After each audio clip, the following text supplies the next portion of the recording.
नमस्कार. MPC news चॅनलमध्ये आपल्या सर्वांचं मी स्वागत करतो आणि MPC न्यूज चॅनलच्या माध्यमातून आम्ही तुमच्याशी इयत्ता 10वीची बोर्ड परीक्षा विद्यार्थ्यांना सोपी जावी म्हणून 10वी अभ्यासमाला खास 1 मार्चपासून सुरू करणार आहोत. या अभ्यासमालेत काय आहे नेमकं? तर या अभ्यासमालेमध्ये परीक्षेला सामोरं कसं जायचं, परीक्षेमध्ये उत्तम यश कसं मिळवायचं, परीक्षेची तयारी कशी करायची, या संदर्भामध्ये परीक्षेचं मानसशास्त्र या विषयामध्ये मी स्वतः बोलणार आहे. तुमचं मानसशास्त्र उत्तम झालं की तुम्ही परीक्षेला उत्तम जाणार आहात आणि पुन्हा प्रत्येक विषयाचं मार्गदर्शन तुम्हाला या अभ्यासमालेतनं मिळणार आहे. मराठी, हिंदी, इंग्रजी, गणित, शास्त्र, समाजशास्त्र सर्व विषयांचे 10 व्याख्यानं आपण याच्यातनं निर्माण केलेले आहेत, तयार केलेले आहेत. ते तुम्हाला या चॅनलमधनं मिळतील. हे व्याख्यानं कोण देणार आहे? पुणे शहरातले अत्यंत अनुभवी, ज्यांना मॉडरेटर म्हणून अनुभव आहे, ज्यांनी पेपर तपासले उत्तम आहेत, उत्तम शिक्षक म्हणून समाजाने मान्यता दिलेली आहे, असे काही शिक्षक तुमच्यासाठी चर्चेला येणार आहेत.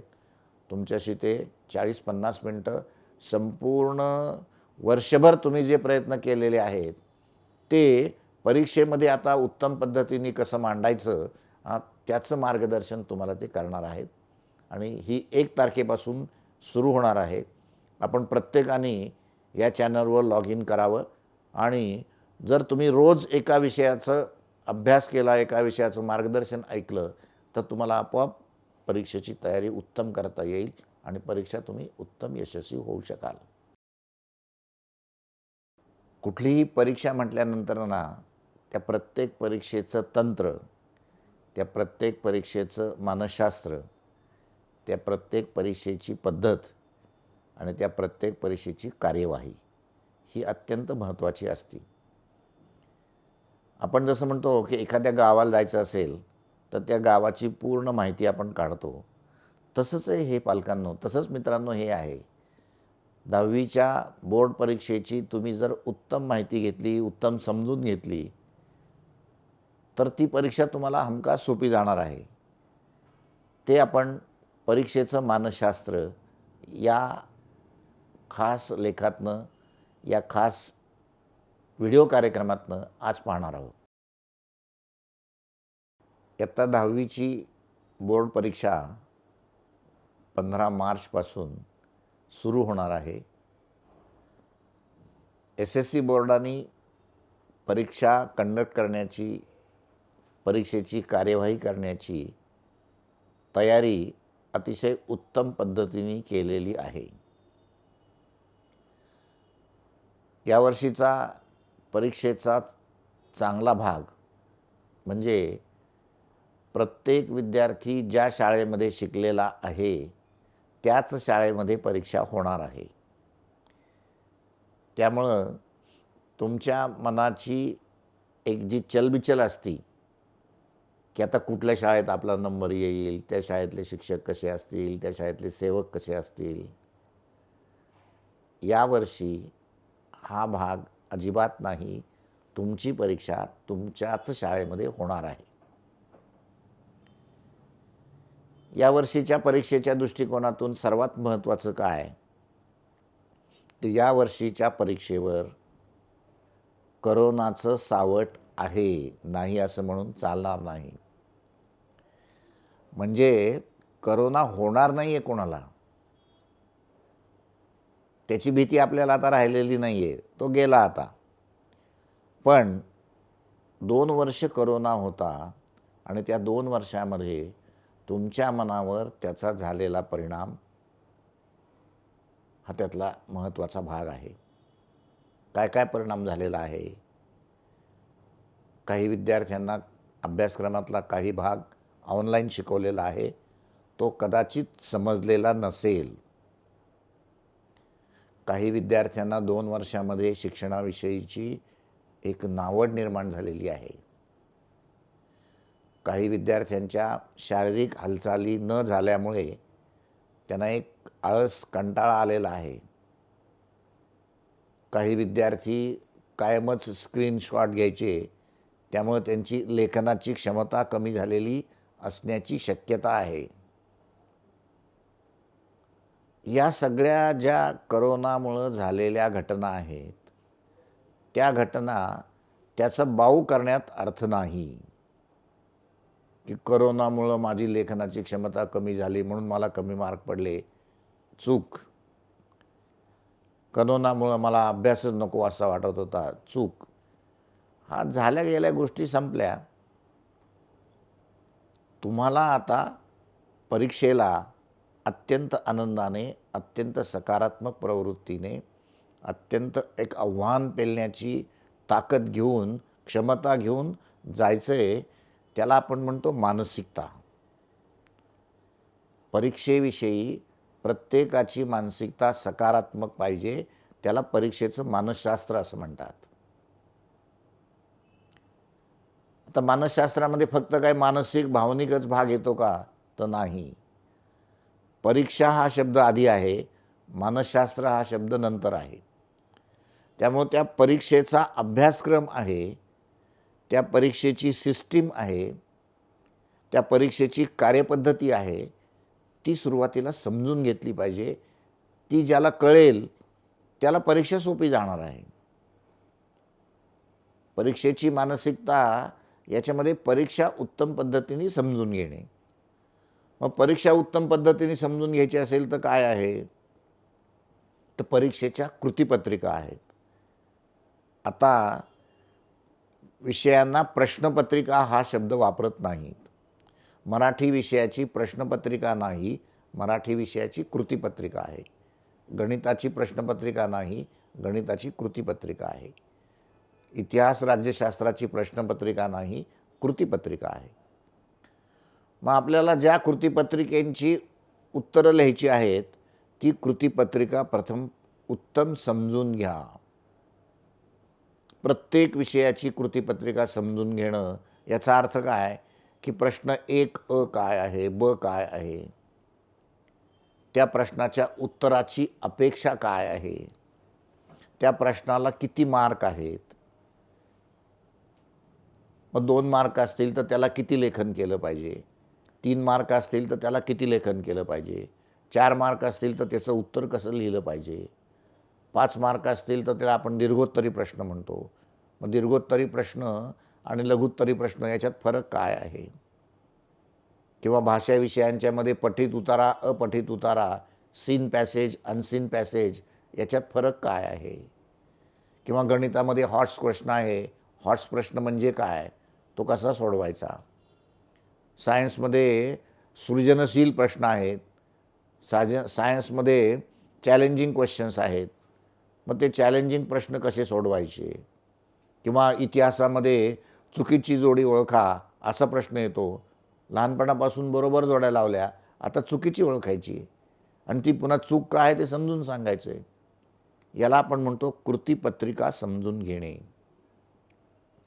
परीक्षेला आनंदाने सामोरं जायचं असेल, यशस्वी व्हायचं असेल तर प्रत्येक विषयाची कृतीपत्रिका या शेवटच्या अवस्थेमध्ये, या शेवटच्या कालावधीमध्ये समजून घेणं हे पहिलं महत्त्वाचं काम आहे.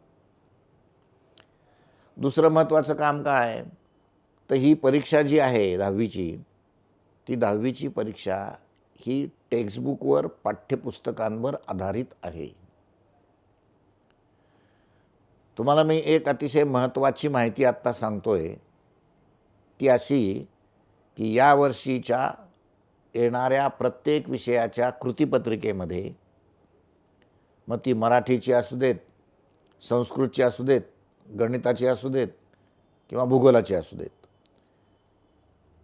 प्रत्येक विषयाच्या कृतीपत्रिकेमध्ये 80% प्रश्न हे पाठ्यपुस्तकातल्या धडा संपल्यानंतर जे स्वाध्याय असतात त्या स्वाध्यायातले आहेत, येणार आहेत वगैरे असा शब्द वापरत नाही मी, आहेत शब्द वापरतोय.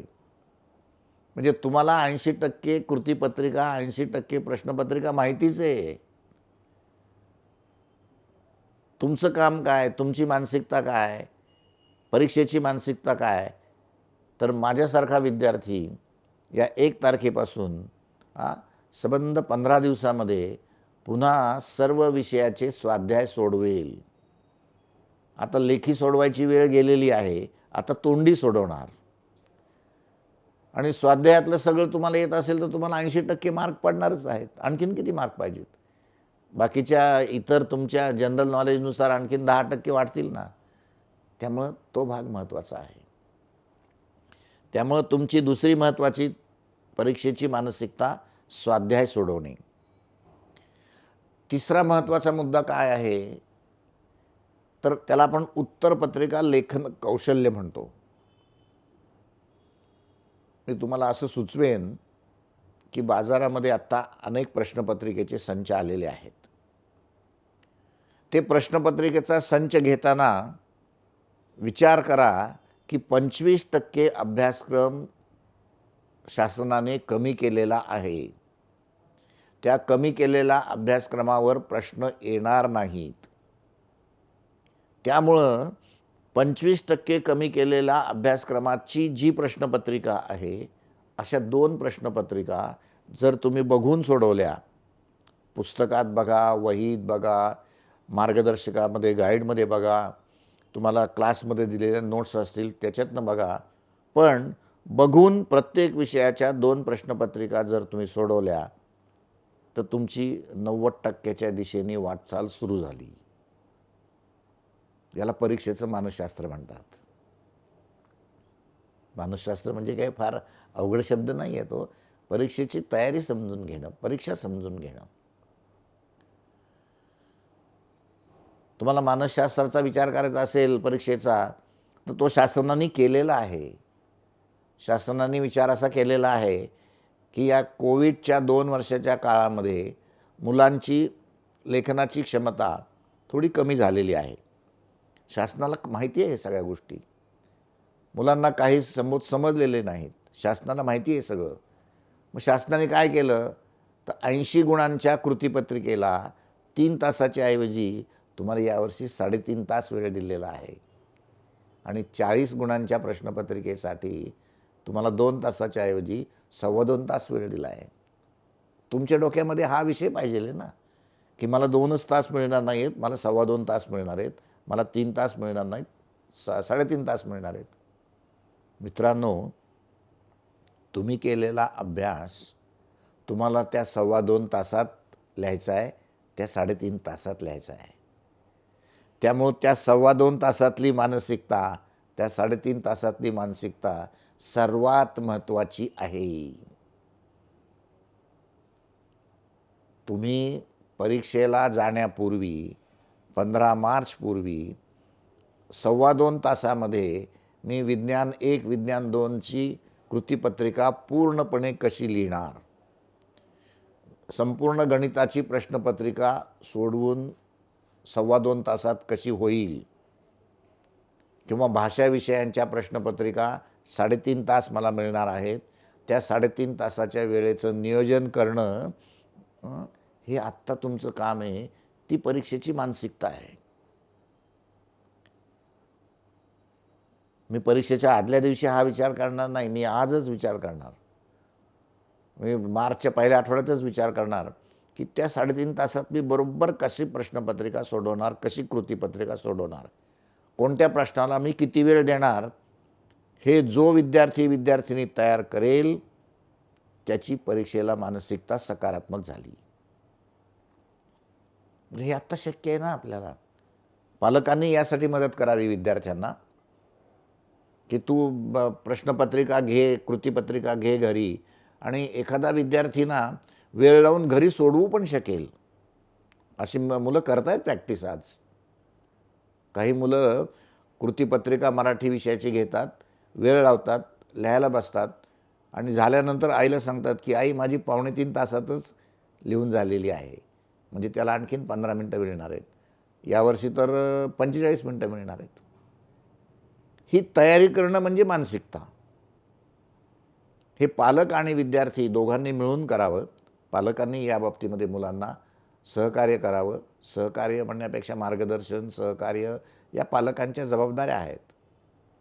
कारण परीक्षेच्या मुलांची मानसिकता उत्तम करण्यामध्ये पालकांचं कॉन्ट्रिब्युशन, पालकांचं योगदान, पालकांचं महत्त्व, त्याला आपण पालकत्व म्हणतो, तेही महत्त्वाचं आहे. त्यामुळं हा भाग महत्त्वाचा आहे. परीक्षेच्या मानसिकतेमध्ये तुमचं आरोग्य सर्वात महत्त्वाचं आहे. या 15 दिवसामध्ये कोल्ड्रिंक अजिबात पिऊ नका, आईस्क्रीम खाऊ नका. परीक्षा झाल्यानंतर कोल्ड्रिंकनी अंघोळ करा, पण 15 दिवसात कोल्ड्रिंक नाही, बंद. आहार थोडा कमीच घ्या. की भरपूर आता रात्रीची आज केलेत घरी गुलाबजांबू म्हणून खाल्लेत भरपूर आणि मग दिलंय ताणून आणि मग झालं पोट बिघडलं, गेले 2-3 दिवस. हे 15 दिवस मित्रांनो सर्वात महत्त्वाचे आहेत आणि परीक्षेचे 15 दिवस. त्यामुळे तुमच्या दृष्टिकोनातून हा पुढचा महिना अत्यंत महत्त्वाचा. त्यासाठी आरोग्य राखणं महत्त्वाचं आहे. त्यामुळं कमी जेवण करा. कमी जेवण केल्यामुळं लगेच तब्येत बिघडणार नाही, बिघडणार. कमी जेवण केल्यामुळं तब्येत उत्तम राहणार. आरोग्याकडे लक्ष द्या. आरोग्य उत्तम राहणं म्हणजे परीक्षेसाठी उत्तम मानसिकता तयार होणं. पालकांनी या बाबतीमध्ये जास्तीत जास्त लक्ष घालावं की मुलांचं आरोग्य उत्तम कसं राहता येईल, कसं ठेवता येईल. त्यासाठी मी पालकत्व म्हणून काय करणार, ह्या पालकांच्या जबाबदाऱ्या आहेत. मग हाही भाग अत्यंत महत्त्वाचा आहे. आणि ह्या परीक्षेच्या मानसशास्त्राच्या दृष्टिकोनातून मला तुम्हाला सांगायला आनंद होतोय की यावर्षीची बोर्डाची परीक्षा दरवर्षीच्या परीक्षेच्या तुलनेमध्ये, दरवर्षीच्या कृतीपत्रिकेच्या काठिण्य पातळीच्या तुलनेत काही प्रमाणामध्ये सोपीही असण्याची शक्यता आहे. ती नाकारता येत नाही. कारण पेपर सेटरला, बोर्डाला पण माहीत असतं ना की 2 वर्ष पोरांचे अत्यंत कठीण गेलेले आहेत. त्यामुळे उगाच अवघड प्रश्न विचारायचे नाहीत, उगाच पोरांना संकटात टाकायचं नाही. तुमचे शिक्षक आहेत, प्रश्नपत्रिका सोप्या आहेत. या 15 दिवसामध्ये तयारी आपली उत्तम होणार आहे. वेळेचंही नियोजन करायचं आहे आपल्याला. या 15 दिवसामध्ये 8 तास झोप घ्या.